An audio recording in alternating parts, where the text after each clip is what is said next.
All right, guys, welcome back to another episode of the MMA.I podcast. Today I'm once again joined by my co-host, Oscar Silva. How's it going? This is those recap shows that I did this podcast for. The UFC 275 Teixeira versus Prohaska event was outstanding. I think it overperformed everybody's expectations. And recapping this will be an absolute joy. So I say we get right to it.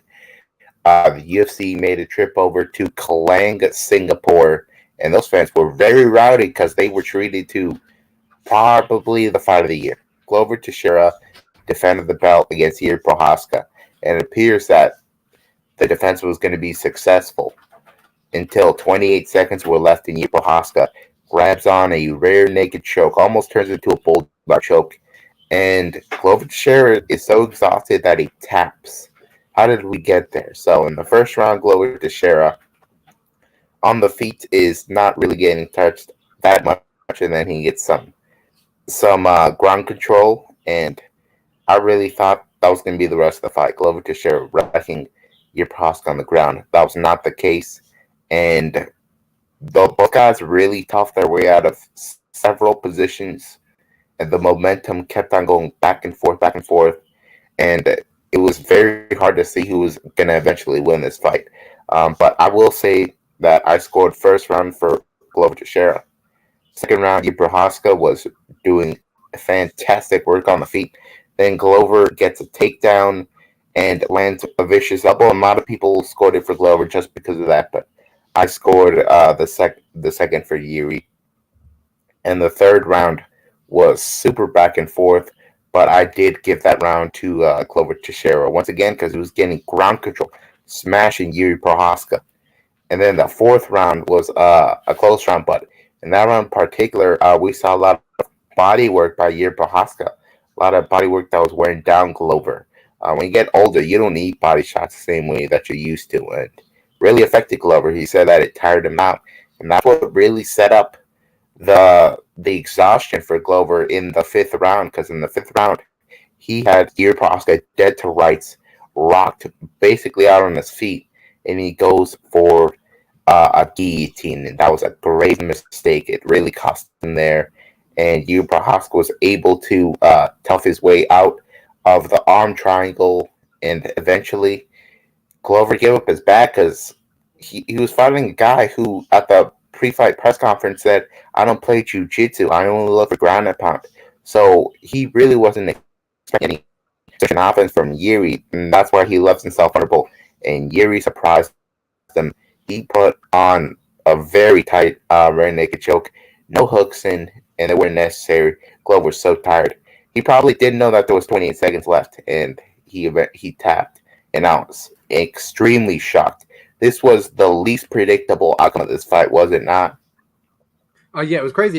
If the grappling exchanges I thought Glover was going to get the better of heading into the fight, and then obviously on the feet, obviously Jiri I thought it was going to get the better. But as we've seen in the fight, Glover rocked Jiri really bad and went for the takedown, which still, I don't understand why he went for that takedown. It was probably one of the, we talked about before we went on air, one of the most worst things he could probably done in that moment. He was rocked bad, and a few more punches, Jiri could have been out. To be honest, he was on shaky legs, and the grappling exchange as well. So I thought Jiri was doing very well. It really, really surprised me, caught really off guard.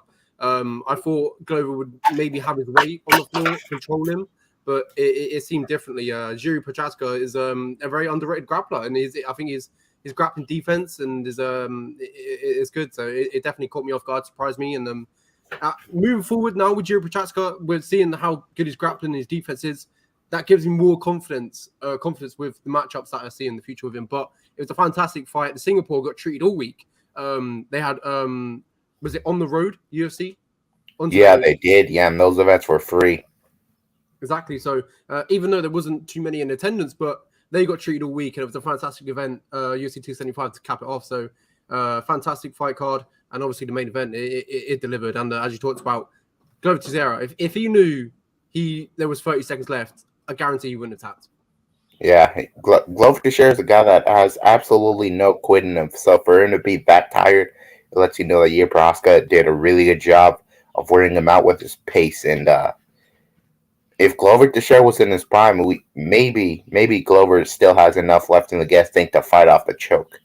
But in this case, now he's 42, um, several months from turning 43. So that little bit of an age discrepancy, that probably was a difference maker. And it wasn't just my opinion that Glover was up in the fight. Two of the three Exactly. judges Yeah. were probably going to score that fight 4-1 in favor of Glover. So yeah, that has to be very disappointing for Glover because he came in fighting a guy that was a 2-1 favorite to beat him, and he was actually favored to knock out Glover, which I thought was really disrespectful after the great work Glover's done in his several last couple fights. And he really proved the people that were down in Glover wrong. But it was just that one submission that caught Glover there. I really cannot believe my eyes. There's only one person that I know of in the entire world that picked Jiří Procházka, and it was a guy that probably picked the submission as a joke. Yeah, this was the Told You So fight of the week, I believe, as well. Yeah, it was, and yeah, you got me here, but I was 28 seconds away from saying I told you so. Exactly. I mean, with a magnitude of this fight, anything can happen. Yeah, Jiří Procházka is one of the most unpredictable guys, and I would say he's the most entertaining champion the UFC has right now. The guy's so vulnerable in every fight, but he's still getting it done. Kind of reminds me of Charles Oliveira. But right now, this light heavyweight division is on fire. The top 10, if you make any matchup, pretty much you're going to get yourself a banger. Exactly. And a lot of people have said after this fight, the rematch straight away, which I kind of somewhat agree with, because as we talked about, Glover Teixeira on his way to victory, then at the end of the fight, losing it, at the end of the fingers. So rematch is possibly on the cards. I'd probably go with that as well. If you were to ask me what I want to see, that it would be that. But Dana White before the fight already said that he plans on having the winner of Anthony Smith versus Magomed Ankalaev at UFC 277.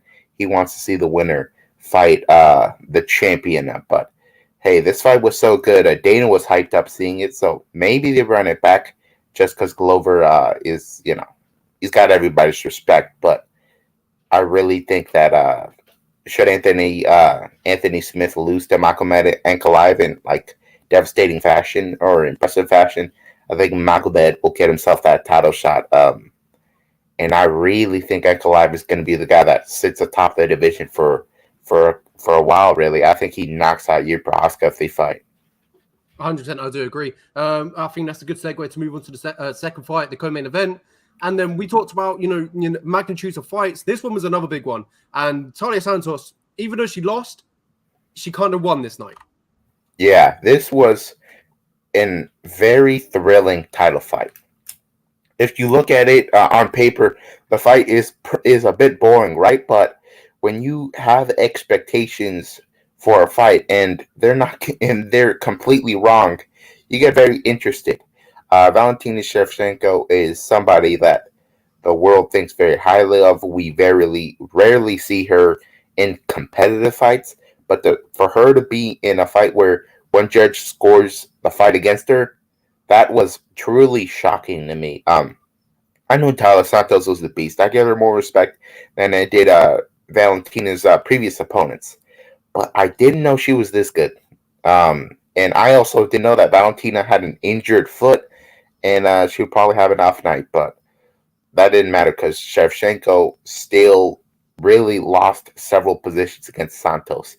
And that is problematic for Shevchenko fans because there's some better wrestlers out there that can do some better work. Are You Intoxicated says Shev was on her way to losing if it wasn't for a head clash. We'll get to that. So in the first round, Valentina Shevchenko is doing better work on the feet. Santos, of course, realizes that let's take this to the ground. Shevchenko goes for like a judo throw, and my goodness, Santos ends up having her back, gets the body triangle, and hangs out there, but does zero damage. While Shevchenko is throwing plenty of punches off of her back, and those punches actually did do damage to Santos' eye before the clash of heads. her eye was already a little bit swollen. So the clash of heads may have gotten even worse as a result of Shevchenko's work. So I actually did score that first round for Shevchenko. Maybe I'm just a fanboy, but I did give it to Shevchenko. I felt like she did more damage. Though Santos had some control time there. And the second round was basically Shevchenko making the same mistake, initiating grappling, and then Santos gets her back once again. But the thing with Santos, she's not some high level black belt, so there was really no concern when she was on the back.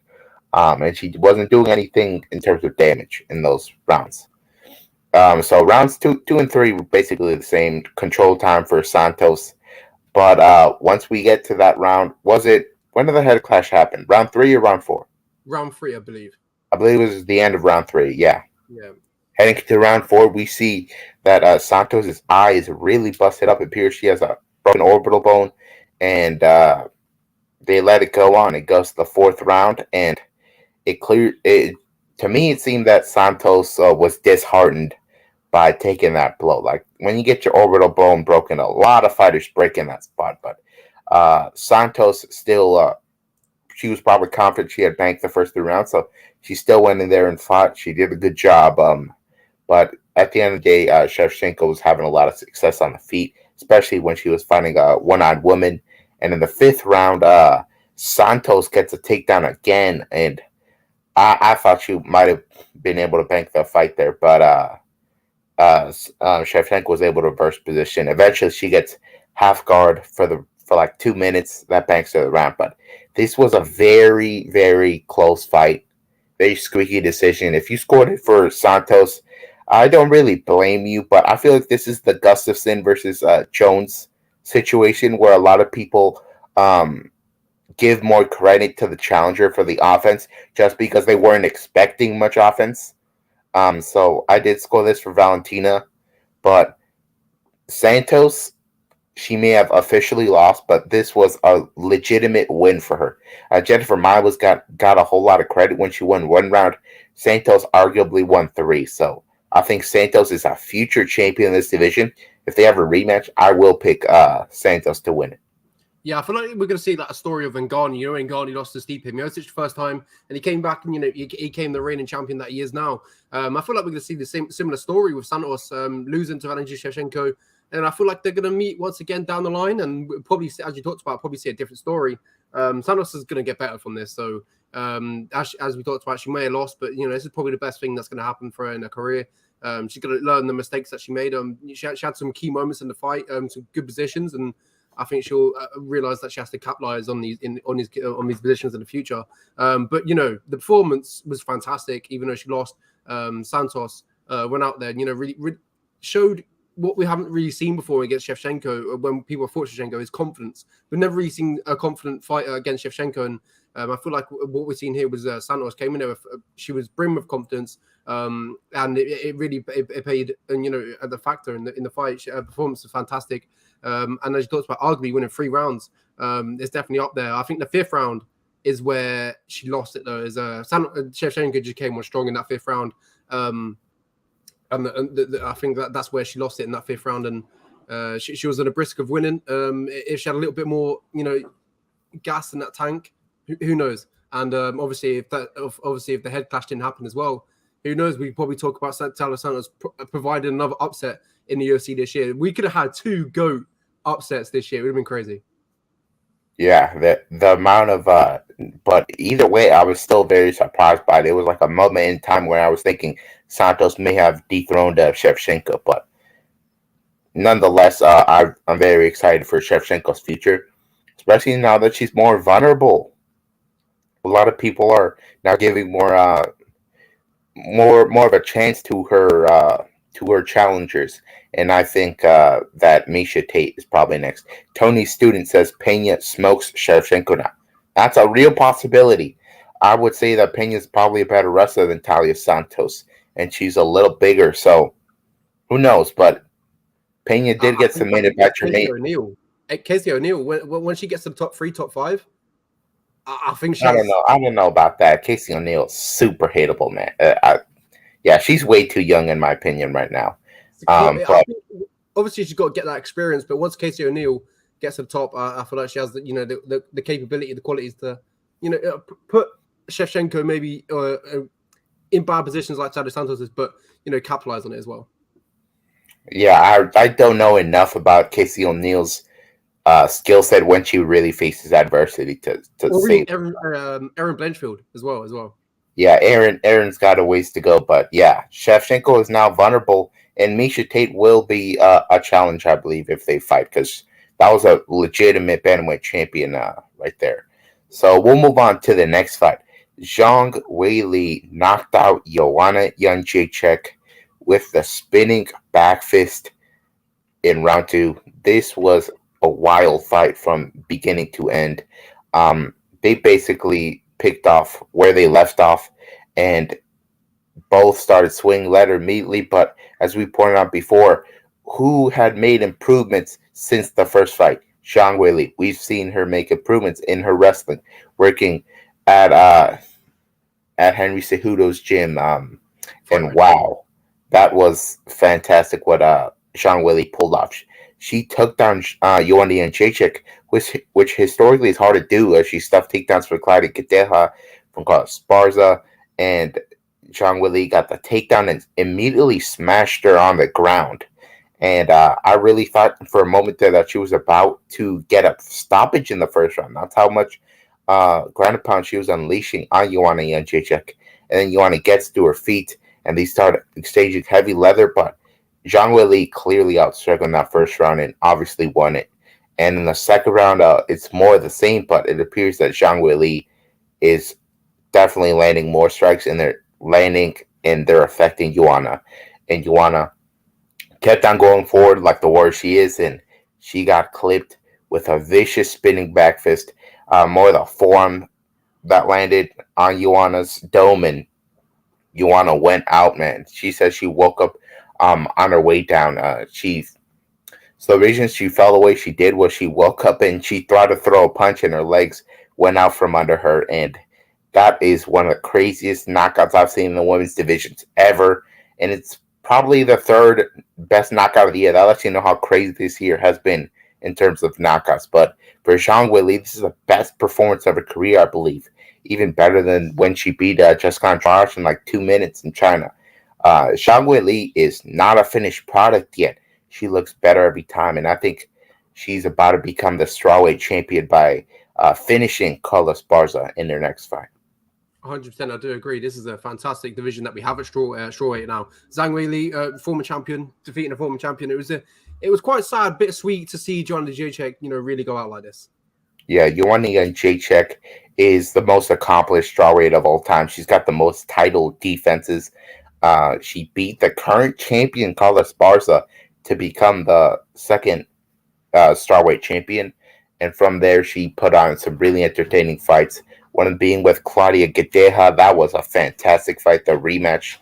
And for a while period, she was unbeatable. She was a huge favorite versus Rose, and she got knocked out by Rose. But even in those rematches, in those wars she had since then, she was super impressive in those fights. So yeah, I think she's easily in the top 5 of best fighters in the female divisions ever. And the most important thing, she's put herself back into that title shot contention with a win over Joanna Jędrzejczyk. So her versus Carla Esparza is probably next. I think that's the way I think the UFC are heading towards now. I would imagine that makes a ton of sense. I know that Zhang Weili was actually on a 2-fight skid before this, but that was to Rose Namajunas, the former champion. Talking about Rose, I would still pick Zhang to beat Rose in a trilogy.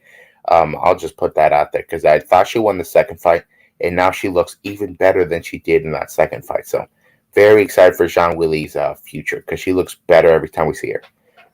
We'll move to the next fight. This was a really impressive upset by Jake Matthews. Matthews was being disrespected the whole week. Everybody was looking at Andre Fialho as a guy that was going to steamroll Matthews. The thing was, a lot of people didn't do enough research on Andre Fialho. The guy's been knocked out multiple times. He's shown plenty of weaknesses when fights go past the first round, and that's what happened here. Fialho is kind of a round one or bust guy. He really wants to get these quick finishes because he likes activity. If you get quick finishes, it's easier to turn right back around and stay in fight camp. And a lot of people overlook the fact that Fialho, he got rocked against Michel Pereira, he got rocked against Miguel Baeza, and he got rocked against Cameron Van Camp. So when you get rocked that many times and you're continuing to train, you continue to spar, it's going to catch up with you. And Jake Matthews is a guy that I didn't really consider a heavy hitter before this, but he now believes in his own power, and he's putting it to good use. In this fight, I thought Jake Matthews, hypothetically, I actually thought he fought a bad game plan because I thought he could have won with grappling, but boy, was I wrong. Jake Matthews was touching Fialho a lot. He was intimidating him, and eventually, at the end of the first round, we saw a back and forth brawl pretty much. And Fialho was able to catch Jake, but he slipped. And in the second round, Jake rocks Fialho, gets him against the fencing lanes. A vicious punch that folded Fialho like a lawn chair. This was impressive as hell. Yeah, as you've talked about, this is impressive. The striking of Jake Matthews was crisp. It was sharp. It was very accurate as well. We always seemed to hit the mark of Andre Fialho. It didn't seem to like he missed much. And the leg kicks as well, them calf kicks, they seemed to pay a real damage. And it really showed. Andre Fialho didn't really like the leg kicks, and it was just all about setting the strikes up from there. And Jake Matthews looked crisp, very, very quick as well. And he talked about how he wanted to show his striking in this one. I feel like it was a perfect opponent for him. Andre Fialho, as you talked about, likes to get in there round one, likes to swing. Jake Matthews is very technical, and he shows it in this one. And he put him away crisp. And as you talked about, absolutely folded him against that fence. It was nasty. Yeah, a lot of people were saying that Jake Matthews looked like a new man, and I agree. When he fought Diego Sanchez, if this version of Jake Matthews fought Diego Sanchez, he would definitely knock him out in the first round. So he's really leveled up now. Excited for his future. We'll move on to another welterweight knockout, and this was Jack Della Maddalena finishing Ramazan Emeev in round one, something nobody else has done to Ramazan. Jack Della Maddalena is a guy we didn't know much in terms of his grappling defense, and he showed it off here. Ramazan had a really tight Darce choke. I thought it was pretty much over, and Jack toughed it out. And once it got on the feet, Ramazan really was disheartened by that. He got broken in that moment. He got clipped with a knee to the body, and he toppled over, and Jack finished the finishing, touched him up with the ground and pound, and it was over. Jack is an absolute beast on the feet, and he's looking better every time we see him. In the Contender Series fight, he showed a lot of holes. I didn't see the same holes in this fight. I think Jack Della is on his way to entering the welterweight rankings. I think that highly of him. He's a guy with really clean boxing, and he mixes up the kicks, man. I really like his work. I like his work. And I think we're going to see this guy stick around the UFC for the foreseeable future. Ramazan Emeev, on the other hand, the shine is really off the ruby here, man. For a second, a lot of people thought this guy was going to be, one of the next best Dagestani wrestlers. The UFC just doesn't appear that it worked out for him. 100%. It was a fantastic fight. The boxing of Maddalena is absolutely incredible, and Emeev, he kind of knew it was no more. When he folded up, he looked like he was folded up as a turtle. Pretty much no mass, and it was a fantastic performance. It was good to see him getting embraced after the fight with Jimmy Crute as well. So good to see that his Australian brother got it done. But the boxing is absolutely fantastic. I'm very excited to see where it goes in the future. There's some incredible matchups, enticing matchups you can make with Maddalena. So going from here, I mean, you could possibly put him up with against Jake Matthews. Oh no, they're actually. I don't know how that would work actually. Yeah, I don't even know if they're under the same management, but I know they're from the same spot. The UFC wants to grow that region, so it's not the best idea to put them against each other. I actually matched up Jake Matthews with Chaos Williams, and I matched up Jack Della Maddalena with Nico Price. I mean, that's an incredible fight. That would be an absolute war. Definitely fight of the night. That would be. I mean, Nico Price, when he's in a fight, when's it not fight of the night? So that would be a good one to see. But that was a fantastic main card. Almost all finishes. Yeah, it was incredible. As you see there, KO. KO, that spinning back fist, and obviously the decision in the co-main event. That was the only decision on that main card. It was fantastic. The night was incredible. So it was good to see a lot of finishes on that main card. Would you say it was the best main card, pay-per-view main card of the year? Oh yeah, I feel like definitely so far the main card it definitely produced. I was happy. Obviously, no cap. Roger Bonneton was fell out, but I was happy that we saw Jake Matthews as Andre Fiallo on the main card. I thought that's where it should have been. But yeah, it was just fantastic. The main card from top to bottom, it was insane. I feel like we might have just seen knockout of the year as well with Weili Zhang, and obviously fight of the year with Glover versus Yuri. Yeah, I just got a little piece of breaking news for you from Marcel Dorf on Twitter. Andre Philly will fight Lando Venata on September 17th. That is a fantastic fight. Lando does not have boring fights, so look out for that one. That's incredible. We'll move on to the prelims now. Sung Woo Choi fought Josh Kulabau in a straight-up war. Josh Kulabau was disrespected by the people the whole week. Everybody was really betting on Sung Woo Choi. They thought he was a really safe bet, but that wasn't the case. Josh Kulabau has real power, man. He showed it off before, and Sung Woo Choi had really not fought a guy that could wreck him on the feet like this. And Josh Kulabau was that guy. He sat down Sung Woo Choi twice in this fight, and they were just much more even than I thought they would be. If you look at the fight on paper, Sung Woo Choi probably had the better resume, had the higher output, but when these two matched up, Josh Kulabau got the respect with the power early, and it really intimidated Choi, and that's what got the job done for Josh Kulabau, intimidating him with the power. And this is, to me, this was really unexpected. So Josh Kulabau should be rewarded for this win with a step up in competition. So Sung Woo Choi is a guy that legit was, I think he was on the outskirts of the top 15. After Bruce Leroy beat him out Caceres got ranked. That's how highly the UFC thinks of Sung Woo Choi. Absolutely, it is a fantastic fight. Josh Kulabau, we talked his fight against Charles Jourdain. It was a fantastic fight, back and forth. But that night it didn't go away, and I feel like that would have been the night that made him learn. And then this was quite a similar fight. He knocked him down, but he didn't let it go in the end of the fight. And I feel like that was a fantastic, obviously fantastic way that how he learned. And against Sung Woo Choi, as you talked about on the grass, but the top 15, and it was getting them two knockdowns, striking looked good. It was a good matchup for him, and it was a good performance. And I'm excited to see where he goes from here. Featherweight division is just stacked, and Josh Kulabau is always in a fantastic, exciting fight. So it's always good to see. And when he's on the card, I'm definitely tuning in. Yeah, never did I think I would see Sung Woo Choi go for a takedown. I'll let you know the trouble Josh Kulabau had him in there. So we'll move on to the next fight. This was one of many shocking KOs on the card. Maesir Mahashat, he fought Steve Garcia, and he flatlined him. Steve Garcia fought the worst game plan out there. He was just rushing forward with his hands down, and that's not what you want to do against Mahashat. And he got absolutely cracked early, and he did not learn his mistake from getting hit that hard. So he went and he learned it again, but this time he went to sleep. Steve Garcia is a really interesting situation. The guy fought in the Contender Series at bantamweight, and now he's up 2 weight classes at lightweight. And I really think it's the reason he's losing this weight at lightweight is because he's not used to taking that kind of power from these guys. Guy used to be a bantamweight, so he's getting hit by lightweights now, and they're wrecking him. So Steve Garcia maybe should consider moving down after this.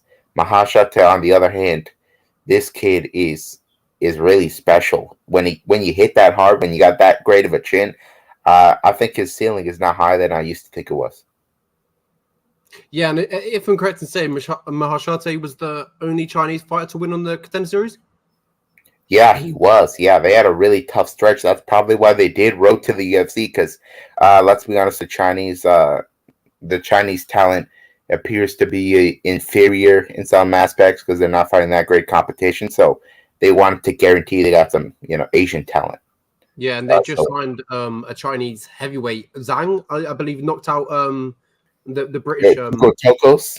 Talking about that? Knocked out Yeah, Tokos on the road to the UFC. That guy's a savage, hits like an absolute truck, and yeah, he was a massive underdog. yeah. He's got an 18-5 record. Yeah, I'm really very excited about the road to the UFC talent, especially the tournament style.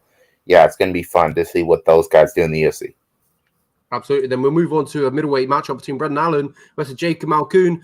Heading into this fight, we talked about the grappling, and it definitely played a factor in this fight. But the scorecards, it went to Brendan Allen. On the night, I thought it should have went to Jacob Malkoun, and I think I still will stick by that. I actually disagree. I really thought that the people that scored the first round for Malkoun might have had money on him because Brendan Allen did clearly more damage in that first round. Allen was obviously the better striker, so he did really good work there. Ever since he started working with Henry Hooft, he's leveled up, and he was attacking all three levels of Jacob Malkoun there and tagging him with good shots. And then Brendan Allen, I believe it was Allen that got the takedown. And then he got reversed, got stuck on bottom for a couple minutes there. And I didn't think those minutes were enough there for Malkoun. He really didn't do anything with the positions. So I did score the first round for Allen. Second round, very obvious round for Jacob Malkoun. He got the takedown, and Allen, likes to play jiu-jitsu.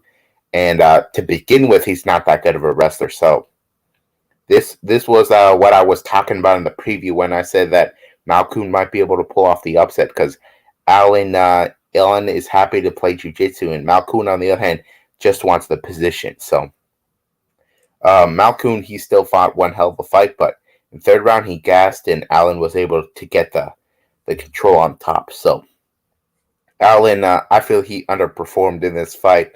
And from here, I really think an appropriate fight for Brendan Allen would be Chris Weidman.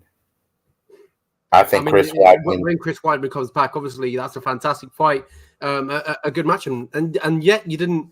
Well, yet still at only 26 years of age. Yeah, the only losses he has recently are Chris Curtis and Sean Strickland, which are guys that are like pretty much in the top 25 of the division. Chris Weidman, I think Chris Weidman is going to want to have a step back in competition. You can't be putting him in there right away with like Uriah Hall again. I think Chris Weidman wants basically like not a guaranteed win, but a very winnable fight. Because would that be unfortunate for Chris Weidman to come back and get knocked out? That would be, nobody wants to see that, I don't think. And I think Brendan Allen versus Chris Weidman is not that different a matchup as Jacob Malkoun. And I think, of course, Weidman would have more success with wrestling. So I'd pick Weidman to win that one. So that's why I was saying that's the right matchup. Yeah, and I've got to say as well, the Sanford MMA corner and Brendan Allen did a fantastic job. They told him the right thing to do, and that's the third and the first round. He definitely could have backed. I think the first round there's an argument, and I scored it for Malkoun. I think the control time, and although there is only an argument because, as you talked about, there's not much damage from Malkoun. So maybe when he looks at this fight, he's got to throw more. When we talked about Malkoun, he's not really a ground and pound sort of guy. He's more of a control guy, controls his opponent, and he's a position. He was always thinking about what to do next, and maybe he's going to have to look at this fight and think about he's going to have to throw some strikes on the ground just to put it in the eyes of the judges that he is controlling his fight and he's put some damage on it, as you talked about. So Brendan Allen, it was a good fight, but I do stick by Jacob Malkoun. And you should have got the nod that night, but it was a fantastic fight, a good one on the prelims, a very underrated one on the prelims as well. Yeah, Allen, of course, did not perform as the big favorite as people saw he was. And another favorite that lost on this card was Denat Batkari. I thought he would be able to have more success in this fight, but early in the fight, Kung Ho Kan laid the groundwork for a really good fight. He started jabbing Denat's face off, and Denat still won that first round, though. He landed way better shots. But come round two and round three, the jabs have really added up on Denat, and Kang started to land up more power in his shots. I thought we would see maybe some grappling here. It really didn't happen. And both guys really just were kickboxing out there. And at the end of the day, Kung Ho Kang, he did land the better shots in this fight, even though he got outstruck. So I feel like we judged Kang too harshly heading into this fight. kind of thought that the younger guy, the people, the guy that more people are high on would come out on top. That didn't happen. Kung Ho Kang is still a player in this division. Absolutely, it's a fantastic fight. Just strikes galore, and obviously not really too much takedowns attempted. One from Dana and one from Kang. It was a fantastic fight, a good one on the prelims. Very set the tone of the night. It was very very wild, and I mean obviously before the early prelims that was crazy as well. But yeah, this was a fantastic fight. Dana, I thought he would be a little bit too much for Kang, but as you talked about, Kang proves us wrong. Yeah, I really am impressed by Kang's comeback in that fight. Are You Intoxicated says Dana really let me down. Yeah, he let a lot of people down. A lot of people thought Dana might be able to get a KO there, and that was not the case. We'll move on to the early prelims. Na Liang lost to Silvana Gomez Juarez by KO, a minute and 22 seconds in the first round. This was the kind of fight I was expecting in terms of I thought we would see an early finish. Na Liang has been knocked out before, and Gomez Juarez has been submitted before. But I thought the underdog Na Liang would be able to get an easy armbar, but the problem was she's not that great of a wrestler. And as soon as she started tasting the power from Gomez Juarez, she started going for sloppy takedowns that were easy to defend. Na Liang got hit with an overhand right. The same overhand right that Gomez Juarez landed on Demopoulos. And that overhand right actually put the lights out on Demopoulos. But this time, Gomez Juarez follows up not on the ground, but on the feet. Because Na Liang backed up like a zombie. And she got cracked right away and put out in vicious fashion. This is one of the gnarliest KOs I've seen in women's combat sports ever. Yeah, it was a peach of a strike, straight on the chin, and it kind of folded her as well. We talked about into this fight, first round armbar, that went out the window really quick. She didn't let Na Liang get her game going. The takedown defense, the two takedowns that she attempted were stuffed, and Juarez hits like an absolute truck. And it's good to see in the strawweight division where we get to see this one punch power. Yeah. I think Gomez Juarez versus Amanda Lemos will be super interesting down the line if we ever get to see it. Gomez Juarez is 37, so she really has to get going here in this division. But right now, she's still got crazy power. We'll move on to the first fight of the night. Ramona Pascual lost a unanimous decision to Jocelyn Edwards. I thought Pascual would be able to out-wrestle her, and as you see right there, she got 1 out of 11 takedowns, so it didn't work out for her all that well that night.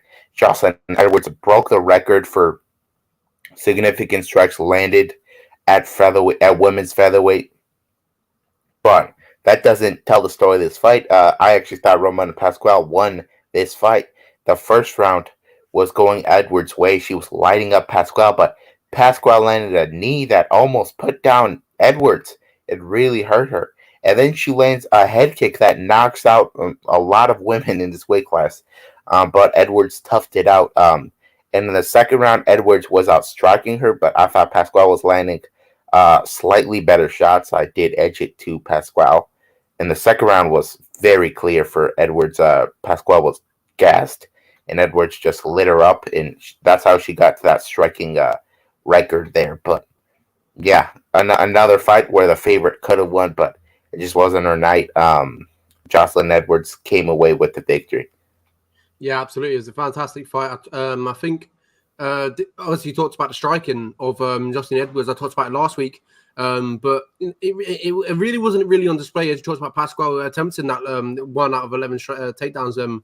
But most of it is Pascual was getting the better of the striking exchanges. I do agree, and definitely could have went the other way. Yeah, and that about wraps it up for UFC 275 recap. This was an event for the ages. I think we're going to be talking about this event at the end of the year. It's one of the most memorable events. It provided a lot of moments, and I think UFC Austin will provide a lot more moments. And I got a hot take for you. I think this UFC Austin card is actually a better card, top to bottom. It's actually got more name value when you think about it. So let's get right into it. UFC Austin, Kattar versus Emmett. The UFC is back in Texas once again. They're going to be at the Moody Center. And the main event is fantastic. It's a striker's delight. It's at featherweight Calvin Kattar versus Josh Emmett.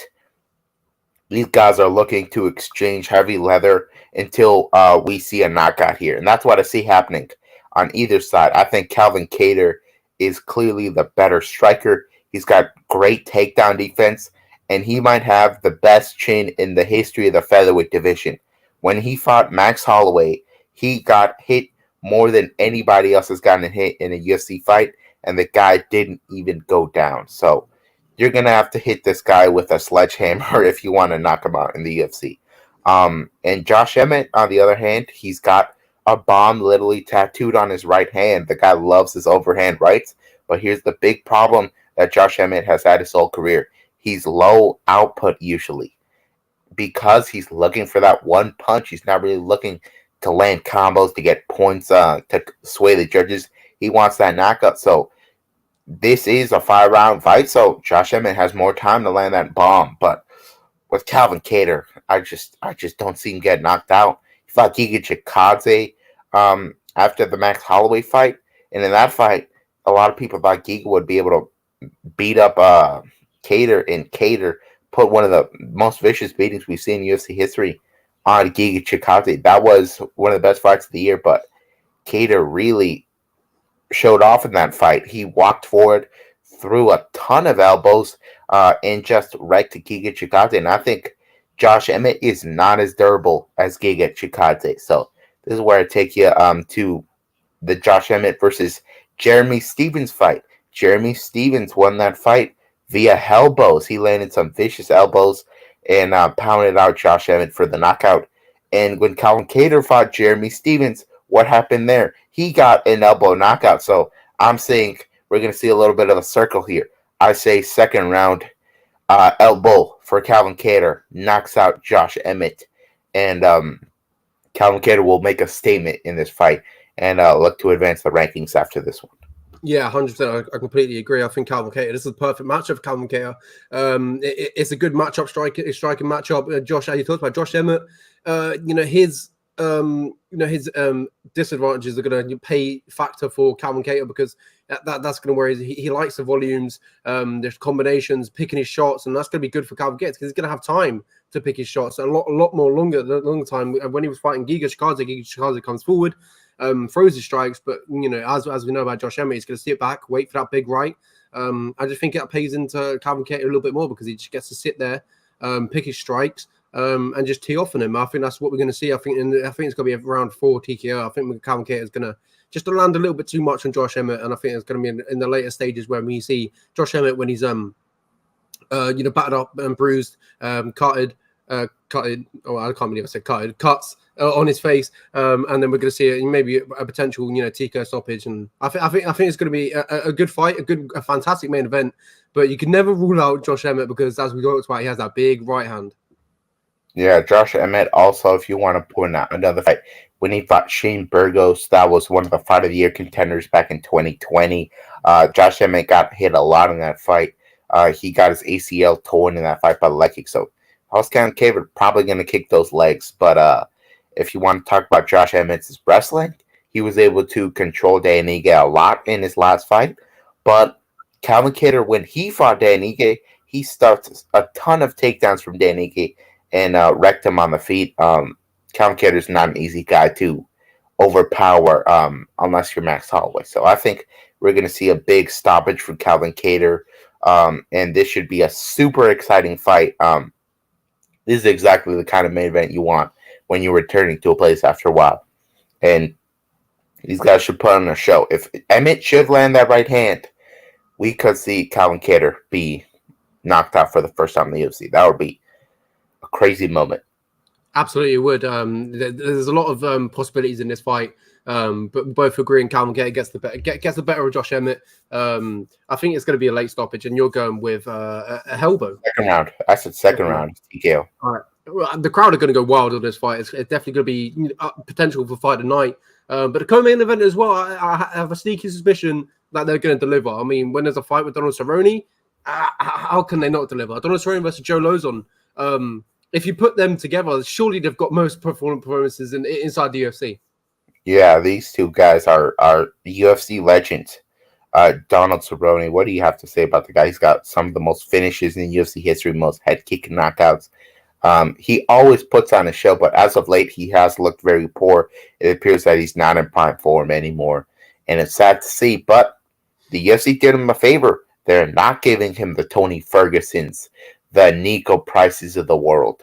They're giving him Joe Lozon. Joe Lozon, in his last fight, he fought Jonathan Pierce, and he finished him in the first round, but he dislocated Pierce's shoulder first, TKO'd him. We didn't really get to see Joe Lozon get in much of a fight that night. Prior to that, Joe Lozon appeared to be done because he fought Chris Grutzmacher, and Joe Lozon is kind of one of those guys that loves to go for the first round finish, and when he didn't get it, he was completely gassed, and he retired on the stool after round 2. Not like retired from MMA, but he retired from the fight. Like, he was done, completely exhausted. Donald Cerrone, on the other hand, has his problem in his last couple of fights been the cardio? Absolutely not. It's not been an issue for Donald across his career. He's fought 5 hard rounds several times, one of them being with Leon Edwards, and that was very competitive too. So I really think this is going to be Joe Lozon trying to bum rush Donald Cerrone in round 1, and he's going to fail because Joe Lozon, let's be honest, does not hit like as hard as Donald's recent opponents. So we're going to see Donald hang out in that first round. Maybe we see a takedown from Joe Lozon because Joe Lozon is primarily a grappler, but Donald has shown that he can defend submission several times. The guy's a really good grappler. He submitted Dos Anjos twice, like, what was it, like a year ago or so? Sure, he did get submitted by Joe Selecki, but that's just an outlier there. I think Donald can defend those submissions and not get knocked out in the first round. And once we see Joe get tired in round 2, I think Donald will smell blood, start attacking him with body kicks, leg kicks, and then he's going to come up high and land one of those signature Donald Cerrone head kicks, knock out Joe Lozon, and Donald Cerrone will make his career comeback and get, of course, a performance of the night bonus because that's what Donald does. So I'm picking Donald Cerrone by second round TKO. Yeah, and the thing for me in here is the durability of Donald Cerrone. Obviously, it's lacked as of late. But then I have to look on the other side. His opponent, Joe Lozon, is he a prolific finisher on the feet? Not really. He likes to get it on the ground. It's more of a grappling way. But if you look at his previous opponents, Alex Moreno, I really wouldn't call him a striker, and he knocked out Donald Cerrone. And we just got a question, where Donald Cerrone is right now. He's still showing dedication to the MMA game because he's going back down to lightweight. So they said this is his last run, and he's going back down to lightweight, the cut he doesn't really like. 155 pounds is a tough cut for Donald Cerrone now. So he still shows there's light in the game for him, but I don't know where he is right now. He wants to run at the title. To be honest, I don't think that's a possibility. Where he's at. I feel like this is a good matchup for Donald Cerrone because I don't think there's a threat from Joe Lozon knocking out Cerrone. I think he can strike confidently on the feet. But obviously you got to talk about the grappling of Lozon. It's fantastic if he gets a chance to take his back or get him to the ground, it's going to happen. But as you talked about, Donald Cerrone is a good grappler himself. So I see him being able to hold himself on the ground, on the canvas, and then being able to have a good striking battle with Lozon. But I think he's going to get the better of him. He's going to be too quick, too slick, and the combinations that the old Donald Cerrone used to have come through. When you talked about the head kick, is a fantastic weapon for Donald Cerrone. He's used it throughout his whole career. Hopefully he gets it going this Saturday. I do believe he's going to get the job done as well. Yeah, a big warning sign for Joe Lozon's durability is the fact that he got knocked out by Clay Guida a minute into round 1. Clay Guida, I love him, but is he a KO artist in any sense of the word? As of late, no. So Donald Cerrone is 100% a KO artist. So I really think that Donald Cerrone, if we have like 70% of the old Donald Cerrone, he should be able to get himself a knockout in this fight. 100%, I do agree. I mean, this is going to be. There's so many fight night contenders on this one. We just talked about one, Donald Cerrone versus Joe Lozon, and then Tim Means versus Kevin Holland. This is tailor made for a performance in night bonus, surely.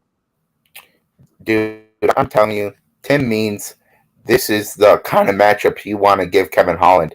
If Kevin Holland is fighting in his home state, this is really set up for Kevin Holland to get himself a knockout here, to cut an entertaining promo on the mic for the fans. I really see Kevin Holland. He will have a competitive fight with Tim Means in this one. Tim Means, he's very consistent, man. He's always in these fights usually, but it's his durability that lets him down. The perfect example of that is the Nico Price fight. He is lighting up Nico Price. He's hurting Nico Price.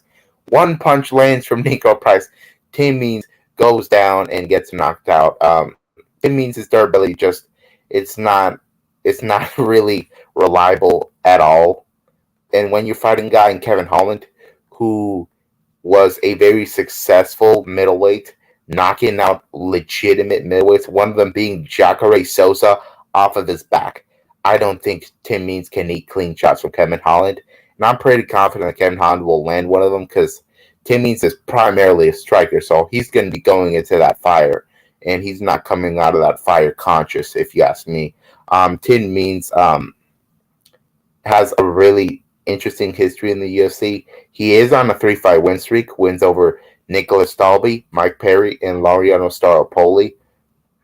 But part of that, he fought Danny Rodriguez. He got rocked and then submitted. Nico Price knocked him out.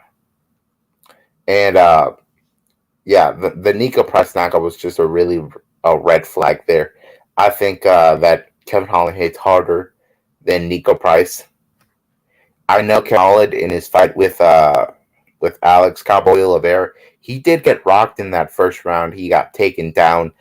Sure, Tim Means probably will look to take him down here and there, but I don't think Tim Means has like the jiu-jitsu, the ground pound to really wreck Kevin Holland on the ground. So I think Kevin Holland will use his reach advantage, which he has the longest reach in the history of the division. So I think he'll be able to do good work there with his boxing.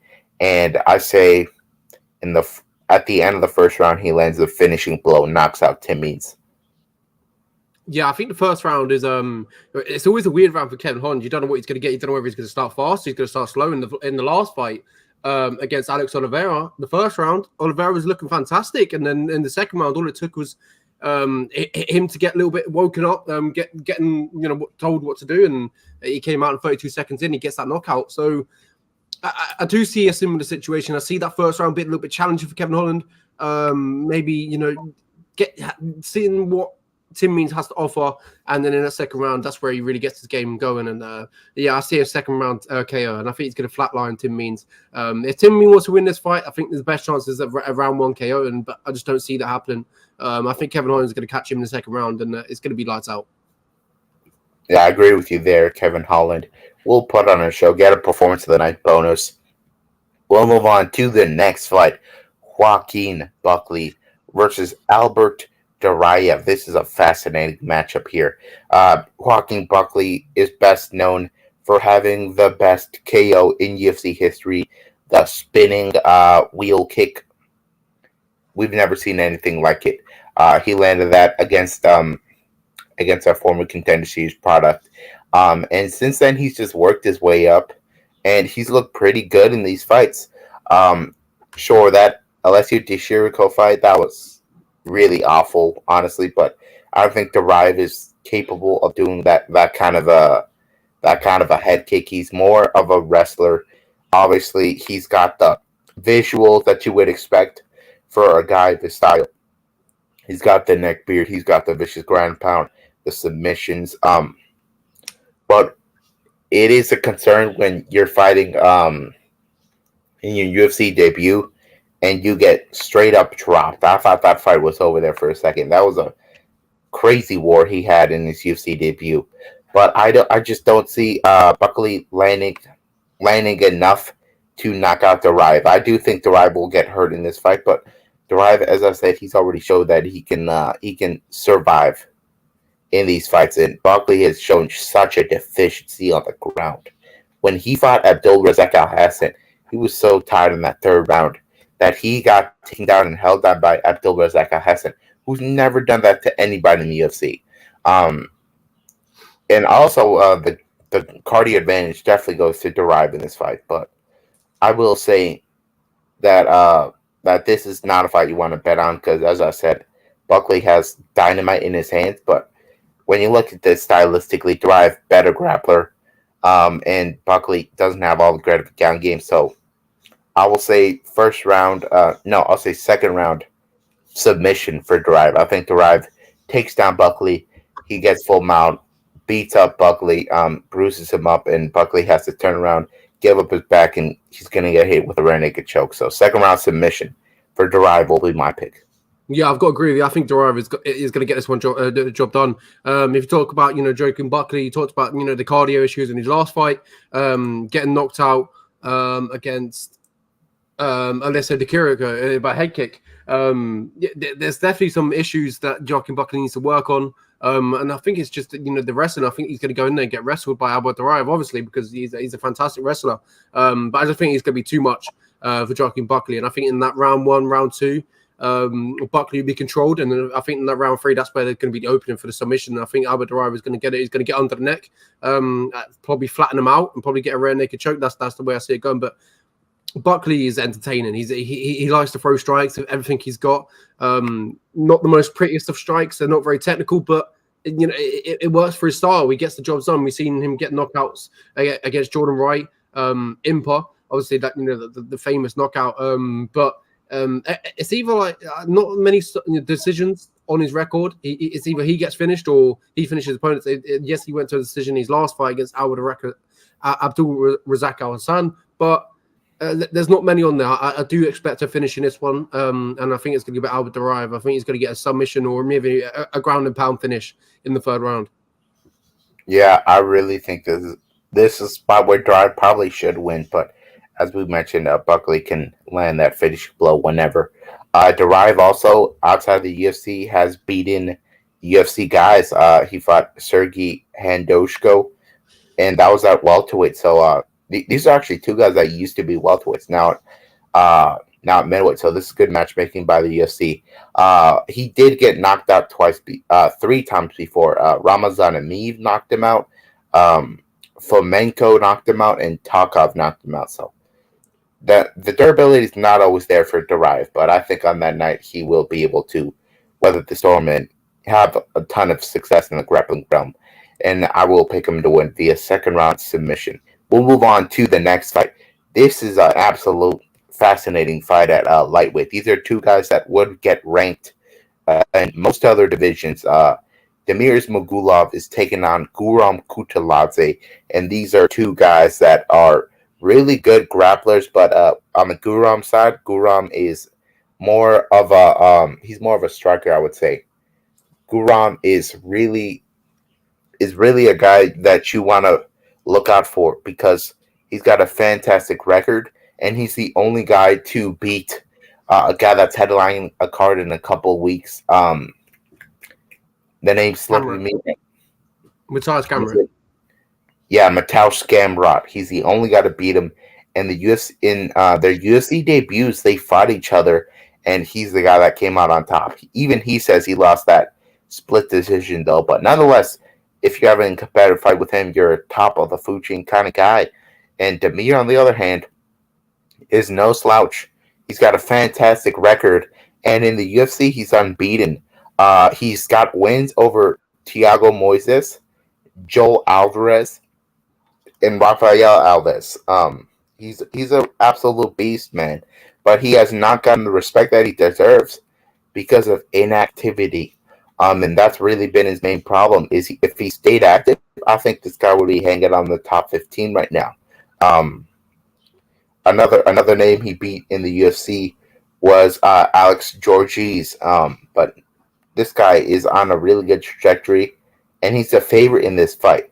But I will not be picking him to win because I do think that the cardio advantage goes to Guram Kutaladze. Damir Ismagulov when he fought Rafael Alves off of a long layoff. He got knocked down almost immediately, but he was able to stay on top for the rest of the round and land body shots. So the fight went to him. In the second round, he won as well with grappling, but after that, he was very tired, and he actually got beat on the feet by Alves, who's not known for having a good gas tank. So I will pick Guram Kutateladze to win this fight. Probably it's going to be a split decision, but I think he wins this fight.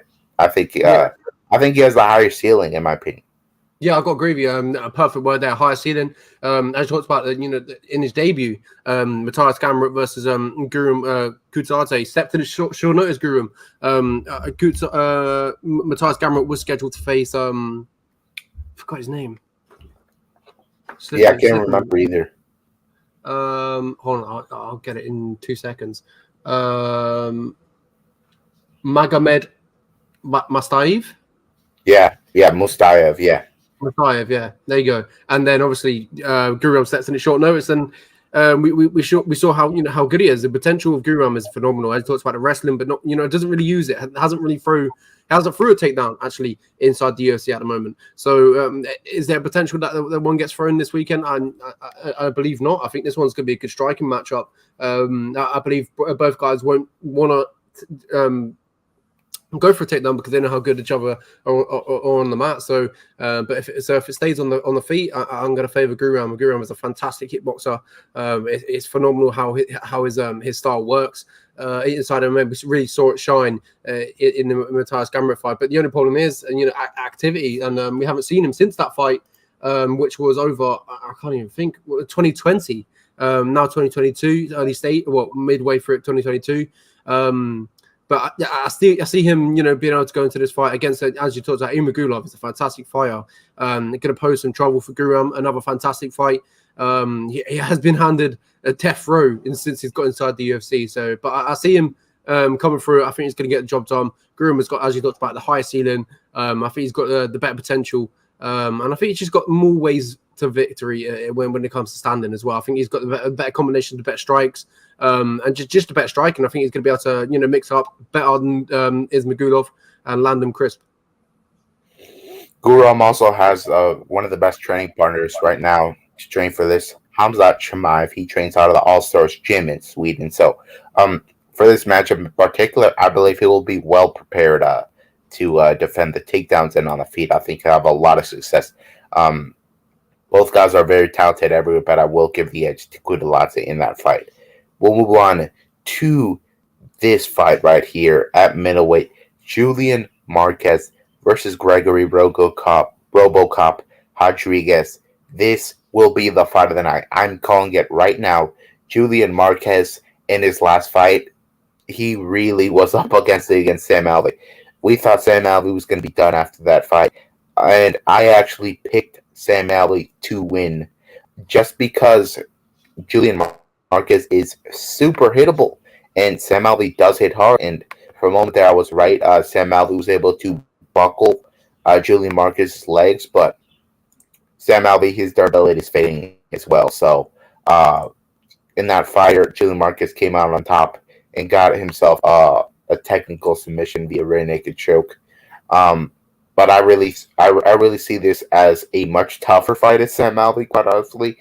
Gregory Rodriguez, this is a situation where Rodriguez's durability is a little inconsistent. On the Contender Series, he fought for a contract against Jordan Williams, who has fought at welterweight before, and he gets knocked out in 2 minutes. So after that, I kind of labeled him as a glass chin guy, but he goes on to get that UFC contract by knocking out Josh Fremd, and then he fights Dusko Torovic, and he wins the decision with the striking there.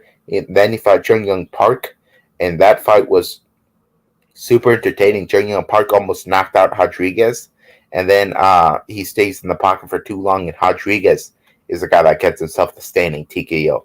And then the Petrosian fight, that was a super close fight. I actually thought that you could argue that Gregory won that fight because he really had Petrosian in big trouble on multiple occasions in that fight. I thought Petrosian would get himself a knockout there, but Rodriguez has shown he actually does have a solid chin. So he's gonna need it when he's fighting Julian Marquez, who they call him a Cuban Missile Crisis for a reason. The guy throws bombs in every fight. He always gives it his all. Of course, the most memorable fight of his career was Darren Stewart. That was a crazy fight. He ended up getting a guillotine, I believe it wasn't in that second round, but that was a fight that could have went either way. The way that those guys were fighting, he's also a guy that got his Contender Series contract by knocking out Phil Haas with a head kick. He's on a really good run. The only loss he's had actually as of late in the UFC is Alessio Di Chirico. That was his position. Then he came back and he fought Maki Pitolo. That was the fight he was losing. He was getting out wrestled by Maki Pitolo, which is not a good look.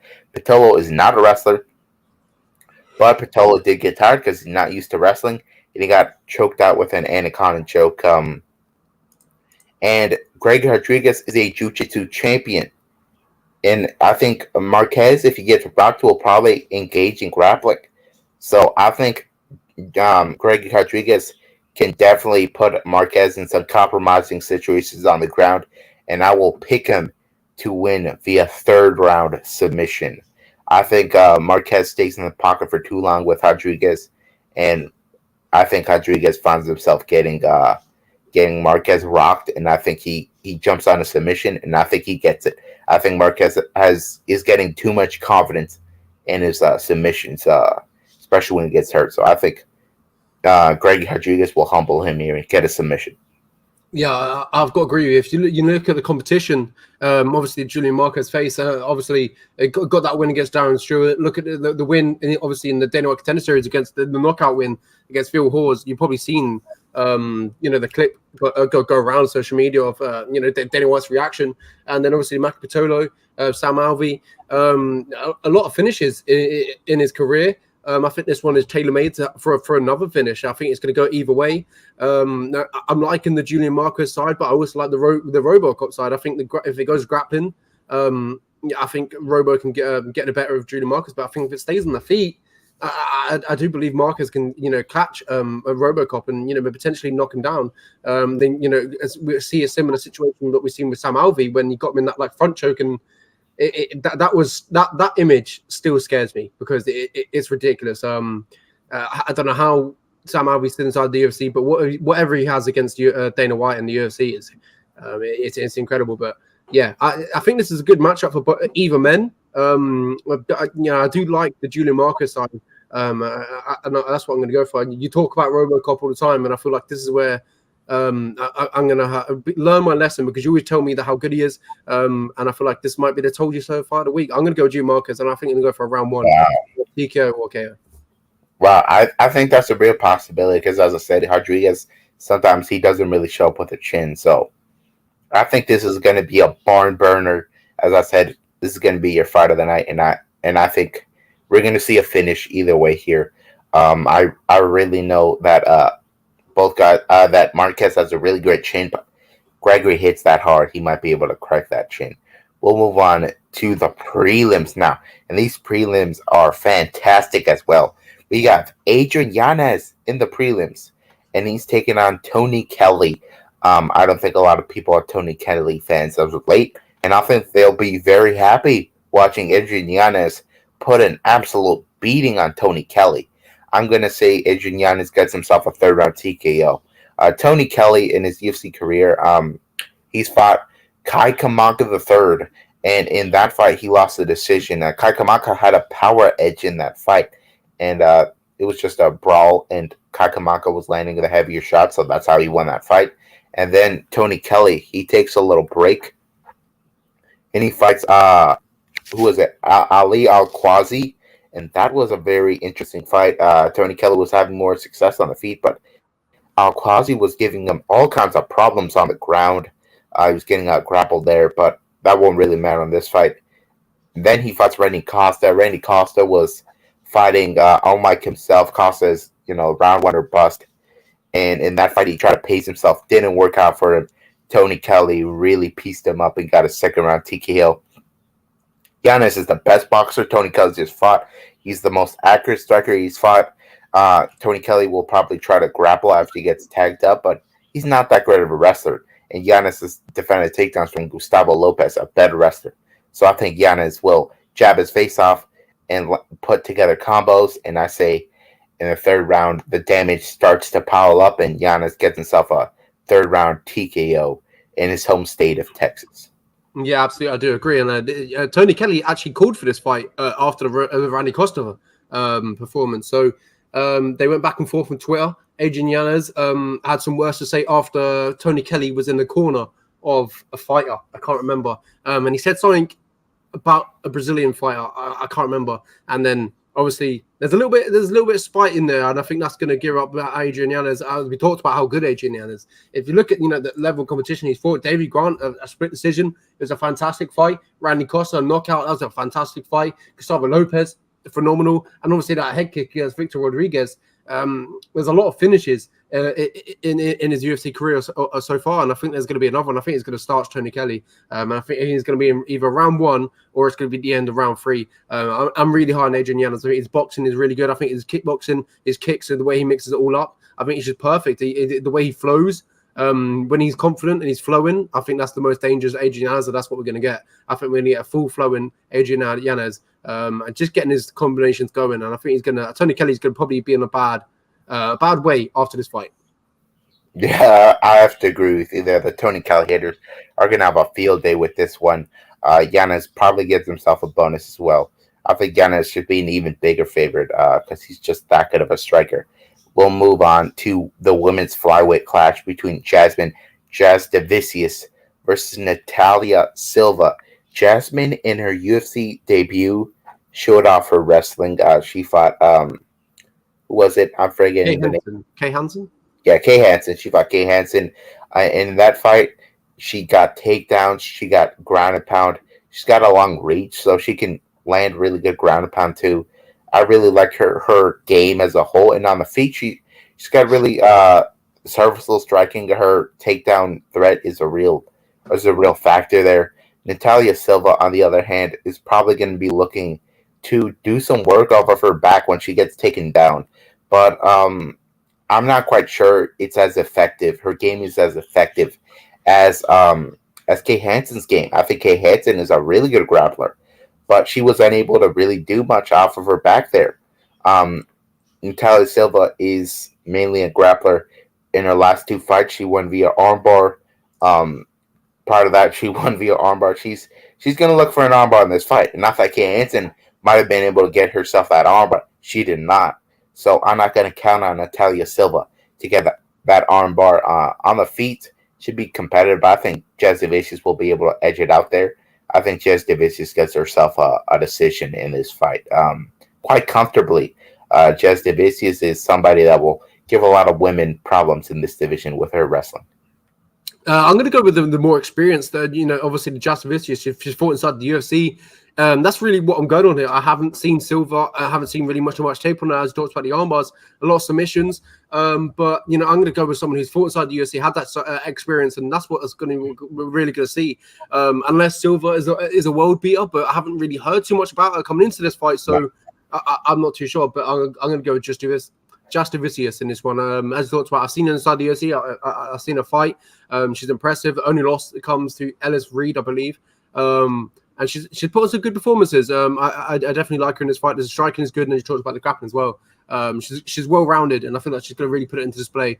Once again, she's from Canada. I'm not too sure what type team she fights out of, but she's a good prospect up and coming in that flyweight division. But yeah, I think I haven't seen. I'm only going off this UFC experience, and I haven't seen much of Silva. So that's really what I'm going. Probably a fight really not to bet on. But if you're confident in Jazz Davicius like you are with Oscar, you probably go for it. Yeah, the only legit competition that Natalia's fought was Marina Rodriguez, the strawweight contender, and of course she lost that via decision.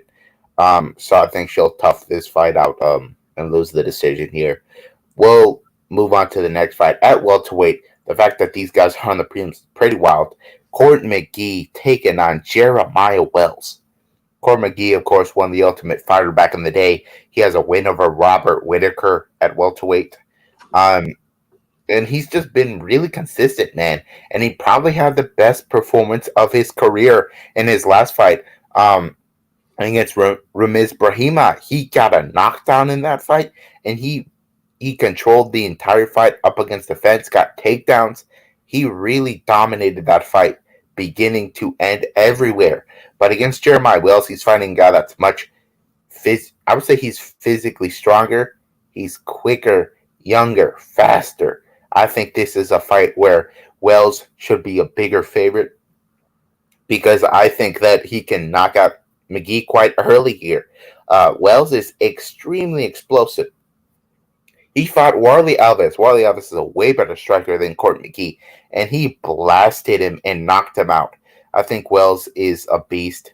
And even if this goes to the ground, he can handle himself. He trains at the Daniel Gracie gym with Sean Brady, Andre Petrosky. He's grappling with killers, man. That gym is probably one of the best grappling gyms in the world right now. And he fights and he trains there on a daily basis. So I really like Jeremiah Wells in this spot.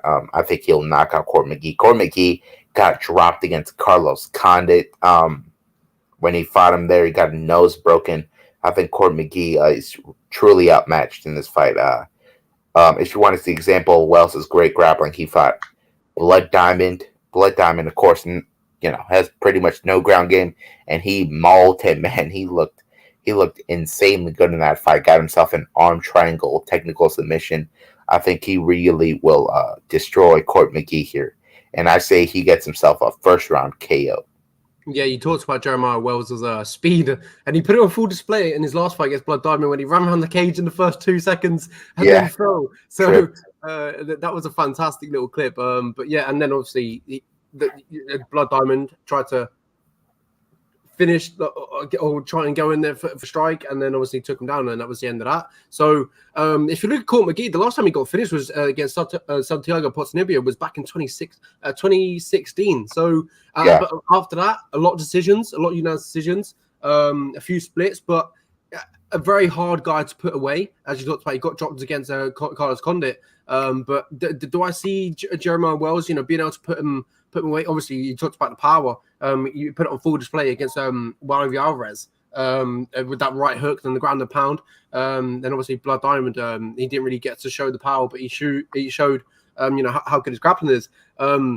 I see Court McGee, as I talked about, is a very hard guy notoriously to put away. Last time he got finished against Ponzinibbio. I don't really see Wells putting him away, but I see Wells getting the better of him out throughout the three rounds. So I'm going to go with Jeremiah Wells. I'm going to go with unanimous decision. Maybe even split. We might even see Court McGee come on tough in the late stages of rounds.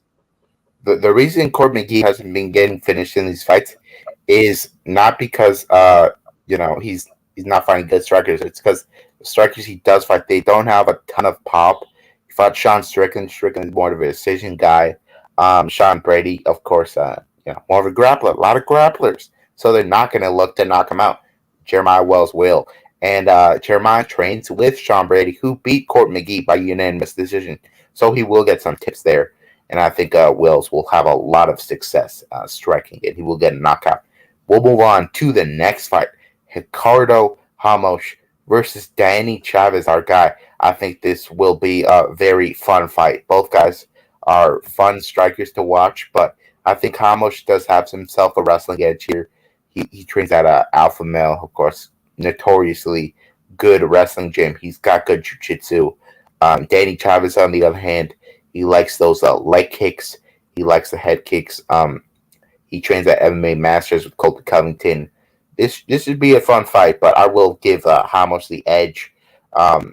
Probably, with the wrestling. I just have to give him it there. I think he gives himself a decision win with the takedowns. When he fought Senor Perfecto, Bill Algeo, he looked good out there, man. He did get outstruck on the feet, but Algeo just couldn't defend those takedowns, and actually do rate Algeo's takedown defense a little bit higher than Danny Chavez. I think Ramos will have himself a good performance in this fight.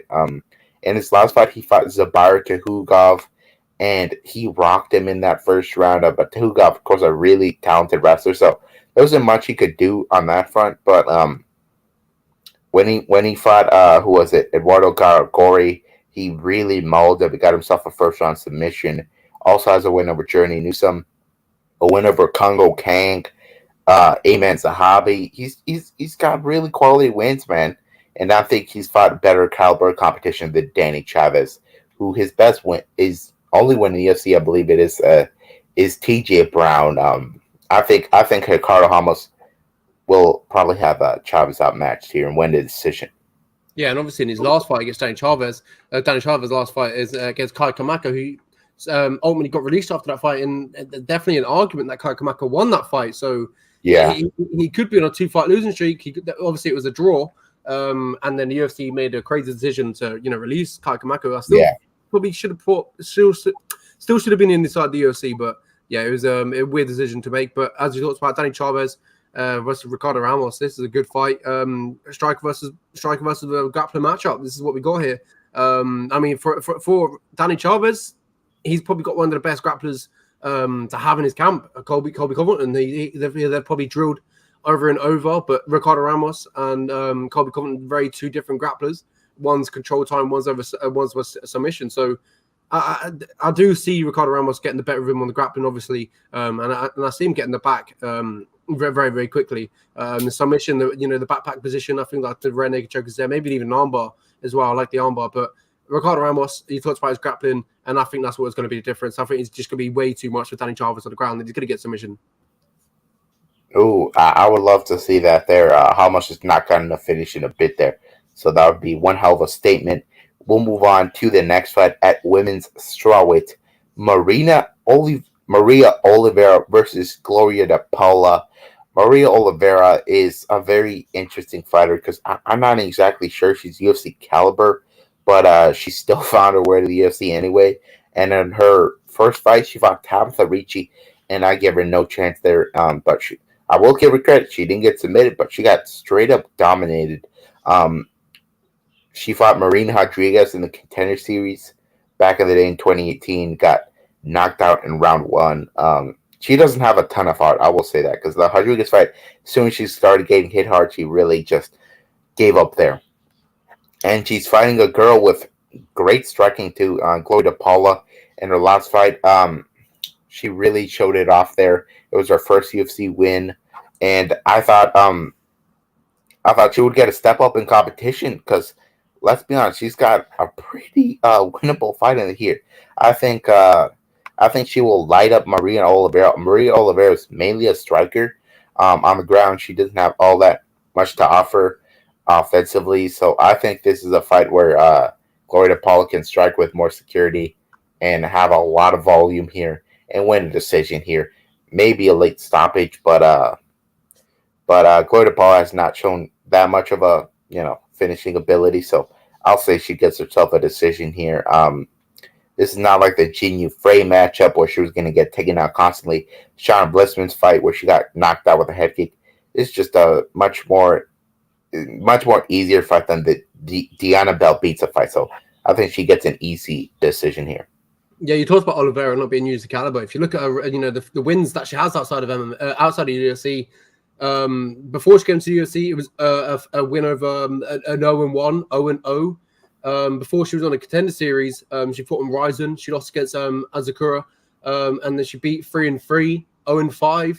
Just if you look at these records, it's not credible. I mean, there's nothing to really go off her. And obviously, she got knocked out against Marina Rodriguez, knocked out versus Azakara in Ryzen, and then obviously she a decision loss against Ricci. I as you talked about UFC caliber, I do not think so, and I feel like we're going to see it once again. Gloria De Paula, obviously she didn't get the best of luck inside the UFC. Junior Frey, fantastic fighter.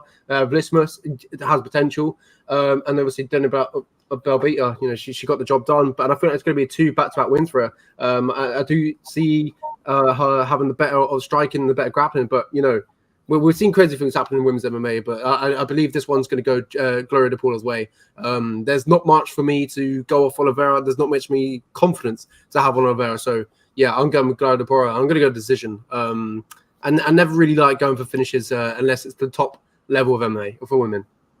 Yeah, I agree with you there. We'll move on to the next fight. By the way this card is structured, we have like some bigger names at the bottom of the card. The reason the UFC does that is because they want you to watch the whole event. They want you to tune in at the beginning and then see the smaller names. So that's why don't get your panties in a bunch, people, because I see a lot of people on Twitter complaining every week about it. The UFC has some strategy with that, and Cody Stamann, he's falling on hard times, and he's taking on Eddie Wineland. This is the perfect matchup for him because Eddie Wineland is just in even harder times than Cody Stamann. Stamann, he fought Saidan Nurmagomedov, Merab Dvalishvili, and Jimmy Rivera in his last three. Those guys are straight up killers. Those are all guys that have been in the title mix or will be in the title mix. So Stamann has nothing to be ashamed about. Part of that, he beat Brian Kelleher. He went to a draw with Song Yudong, but that was actually pretty much a win for Stamann. He beat Perez, and part of that, he has a knee bar to Sterling, but that was just a crazy knee bar there. I really think we're going to be looking at a really great win from Stamann here. Stamann is not traditionally a knockout guy, but when you're fighting Eddie Wineland, I think you can find yourself a knockout. Eddie, he leaves his chin exposed there. He really hasn't adjusted his style to avoid getting knocked out, and it cost him. He got knocked out by John Castaneda, Sean O'Malley. And then part of that, he was actually looking pretty good in that fight. And he knocked out Popov back in 2019. But I think his chin is gone, man. I really think so. And I think Stamann has a chip on his shoulder. He's probably he's probably fighting for his job maybe in this fight. And I think he kept himself I'll say he gets himself a third round TKO here. Yeah, you talked about the Eddie Wineman's chin. He got cracked against Sean O'Malley and obviously Castaneda in his last fight, both in the first round. I think that's where you got to catch Eddie Wineman's in that first round. And I think it's going to be what's the word to call it when you crack him and then you sub them? Club and sub. There we go, club and sub. I think that's the way to victory. Well, not the way to victory, but that's the way I think it's going to go down. I think Cody Stamann going to clip him. And then obviously when it gets to the grappling exchanges, I think Cody Stamann the better wrestler, and I think he's going to latch up to this. Maybe jump onto a guillotine. I'm going to go for a club and sub Cody Stamann in that round one. I think that's where the best we've got to clip him, and he's going to clip him round one. I'm going to go for a guillotine, Cody Stamann. But as you talked about Eddie Wineman, you can't really trust this guy anymore. Are you intoxicated? In the chat says Eddie is getting sparked. I have to agree with you there. I think this is going to be a spot for Stamann to get back on track finally. He's not fighting a killer. Obviously Wineland's best days are past him. And we'll move on to the next fight. Phil Haas taking on Deron Winn. This is a fun one. This is two guys that grew up as wrestlers, and their striking has slowly but surely evolved, but the power advantage is on the Phil Haas side. Phil Haas, the big knock on him for the longest time was his cardio. But in the Kyle Dawkins fight, he showed he can pace himself, and he won the decision. Deron Winn, on the other hand, his cardio is a problem too. But I will say it's better than Phil Haas' cardio. Phil Haas, in his last fight, he got knocked out by Chris Curtis. I don't think we'll see the same thing happen here. Deron Winn, usually not a knockout threat. Deron Winn is forever a guy I will really encourage to move down in weight class. It is insane that this guy fought a light heavyweight. He's so short, man, and his reach is so short, but he's such a good wrestler. He can still hang. He struggles to fight middleweight too. It's crazy. Yeah, it's wild that this guy struggles. He's so short, man. I really think he should be at least a welterweight. This is a guy I never will give a chance to win a belt just because he doesn't have the physical gifts to compete in the upper tier of the division. He lost to Darren Stewart because of the reach advantage primarily, and he's fighting a guy in Phil Haas who's he's a big guy, definitely much more of a natural welterweight. And I think he will hurt Deron Winn multiple times in this fight. But I don't think he gets a finish here. These guys are probably going to be very gassed in the third round because they're going to be defending each other's takedowns, failing on takedown attempts. I think we see these two grapplers look to strike, and I think Phil Haas is better striker, hits harder, so I think he wins the decision. Yeah, that's it. I feel like there's a perfect punch here for Phil Hawes. I think it's the uppercut. We saw it. Was it Jacob Malkoon? When Phil Hawes made his debut as well inside the UFC. It was Yeah, again, it was. Yep, it was like 20 seconds. yeah, it was like the uppercut, weren't it? He kind of ducked in and landed the uppercut, and I believe that was where he ended it. I feel like this is the type of matchup that I like for Phil Hawes. Obviously, he's got that takedown threat from Darren Wynn, and obviously a fantastic grappler. Always been the smaller guy throughout his career, as we talked about. So probably him fighting a bigger guy is probably natural to him now. It's what he's used to. So nothing that he's not seen before. But obviously, I think Phil Hawes. He's the bigger guy. It always will be the big guy, muscly as well. He's got that physicality about him, and I feel like obviously we talked about how good he is at striking, the power as well. Hold a deadly punch. But yeah, I think this is a good matchup for Phil Hawes. You talked about. I think Darren Wynn is going to get stuffed, eventually gas out. And I think he's going to get finished. So I'm going to go for either a round 2 or a round 3 finish for Phil Hawes. But as I talked about the uppercut as well, I do like the uppercut for Phil Hawes. We saw it again in the Jacob Malkoon fight. Jacob Malkoon, obviously a wrestler, put him away. And I think that's probably look at that sort of fight. It's a similar matchup, sort of. But yeah, I see Phil Hawes getting the job done and getting the finish. Yeah, very, very hyped for that fight. We've been trying to see this fight for no lie like a year. But the health issues keep on happening in Darren Wynn, so that's why it's been delayed. And very happy to see this matchup as well. Roman Dolidze versus Kyle Dawkins. This should be a very fun one. Roman Dolidze was a very successful light heavyweight. In fact, he was undefeated as a light heavyweight, but he said that he probably had a higher ceiling at middleweight, so he goes down to middleweight, and that was unsuccessful. But in his run at light heavyweight, he was looking good, man. He fought Khadis Ibrahimov and John Allen, and he did well in those fights. He got himself a first round TKO against Khadis, and against John Allen, he really did good work there. But he kept on hopping on the leg locks. He's really good at leg locks. He's got a background in jiu-jitsu, and he's like a truck, man.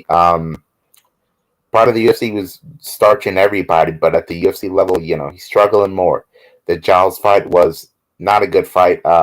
He really gassed out. As I said, kept on looking for leg locks, got stuck on bottom, and he got hit by the better striker constantly. He's not all that technical, but man, he's effective against most guys. He fought Laureano Staropoli, who's moving up from welterweight, and he basically just clinched him the entire fight and easily won a decision. Against Kyle Dawkins, I think it's going to be kind of more the same in a way. I think he's physically stronger than Kyle Dawkins. Dawkins loves to play jiu-jitsu off his back. I see Roman Dolidze getting takedowns. Of course, he's a great Georgian wrestler. And Kyle Dawkins will try to get something off his back, and I think he fails. And I think he stays on his back for too long and loses a decision. And on the feet, Dawkins actually might be a better boxer, but Dolidze hits way harder, and I think Dawkins might get dropped in this fight, just like he got dropped against Brendan Allen. So Dolidze could get himself a TKO stoppage, but I think he'll play a little safer and win via decision with his grappling. Yeah, I got to agree with you. I think Dolidze is a fantastic fighter. Obviously, that wrestling background is fantastic. Georgian, they have fantastic wrestlers. Marab, Roman Dolidze. We talked about Guru at the top. But yeah, this is a fantastic fight. I'm looking forward to it. Kyle Dawkins, Roman Dolidze, the first fight in the evening. He talks about putting these good names at the start of the card, and it brings eyes to it. I think these first 2 fights, they're going to deliver, so definitely tune in. But I'm liking, as you talked about, I like Roman Dolidze in this fight. The wrestling's there. I feel like the striking's there too. The only time we really seen our strike was in the Trevin Giles fight, but Trevin Giles is a good boxer. I feel like obviously Kyle Dawkins is a good fighter, a good boxer. But I see the power edge, the Roman Dolidze, as you talked about, former light heavyweight. The strength edge, the physicality is always going to go to his side, and I feel like he's going to be able to overpower Kyle Dawkins. And if he does get in trouble, as I talked about the grappling, he could always go to plan B.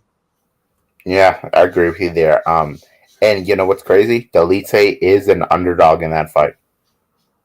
I mean, I can't really see the odds. It hasn't given me the odds, but yeah, I can look them up for you for DraftKings right now if you want to sum up the event. Absolutely. So a fantastic fight event. Obviously, top of the card, Kelvin Cater versus Josh Emmett. No, I mean, the main event that you don't want to miss. And then obviously the co-main event, Donald Cerrone returning back to action against Joe Lozon. Fantastic fight card. As you talked about, you just did say to me this card might be better than the UFC 275 card. And I mean, it's stacked. And I mean, if you look at these, I feel like we're going to talk about next week about, knockouts, maybe submissions, fight of the year contenders, maybe. I mean, Kevin Holland versus Tim Means. Wow. Yeah, so I got the odds for you right here. Kyle Dawkins is minus 240, a 2.5 favorite, pretty much. That is so disrespectful. I think Rome Delete is the best underdog of the week. Yeah, I got to agree. I think there's finish potential in probably nearly every single one of these fights. Yeah, I agree with you there. I really do. I think this could be one of the best cards of the year when it's all said and done. I think the reason, maybe the reason we're getting all these great fights on this card is because last week it was in Singapore and the fights were like early in the day. Maybe a lot of fighters just didn't want to make their trip to Singapore and have to mess up their sleep schedule. So maybe that's why we're getting all these great American fighters on this card. But and then in front of fans as well in Texas. Yeah. So I'm very looking forward to that. Yeah, this should be a fantastic event top to bottom. Do not miss a single fight on this card. I really mean it. Now let's get to Silva's slips. I will go with my top 4 picks: Adrian Yanez, Cody Stamann, Gloria DePaula, and we'll go with, I would say, Kevin Holland. Yeah, there we go. Absolutely. I mean, Silver Slips. How did you get on at UFC 275? I did absolutely horrible. My most confident pick of the entire night was the under 2.5 rounds for Glover Teixeira versus Yuri Prochazka. As we've said on the show, both guys are a bit defensively irresponsible, so there was a lot of openings for offense, but both guys were so tough it didn't matter, and the fight went basically almost the distance there. Yeah, crazy night, and I also thought Glover was going to get a finish, did not get a finish. So yeah, crazy night. Yeah. It was a fantastic fight. As you talked about, previously, momentum shifts were ridiculous. It was insane. One of the fights of the year we'll definitely talk about. It has to be up there, contender, 100%.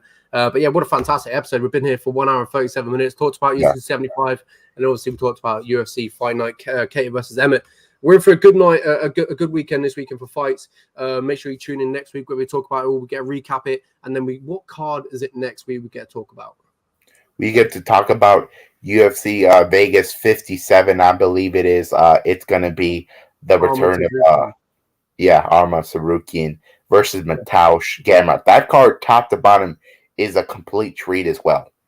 That is a fantastic card. The main event is ridiculous. Well, in the co-main event, Neil Magny versus Shavkat Rakhmonov. Wow, it's a ridiculous fight. Sergey Morozov. Are you kidding? And then obviously we've got Tafin Nchukwu versus Carlos Ulberg. That's not a bad fight. Definitely take out Mario Batista versus Brian Kelleher. Yeah, insane fights. I love it. The UFC is going to be on a great run, and after that, the UFC will be. I believe that carries us to July 2nd. The July 2nd year. UFC 276. My goodness, this is going to be a very fun week, fun month of a podcast recapping these fights. I feel like the headline of that, and you look at Adesanya Cannonier, you just don't realize that Max Holloway and Volkanovski are under that as well. Yeah, that card is insane. I just wanted to mention Alex Pereira. Oh my god. Yeah, I just want to mention the fans. We might be getting a special guest co-host one of these weeks. One of my friends, Manny Meyer. He's got a very successful Instagram account.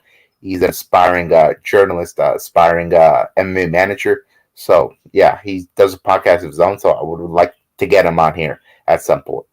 Absolutely. I know MMA ideas. He's very good with his account. Very quick with his fight announcements.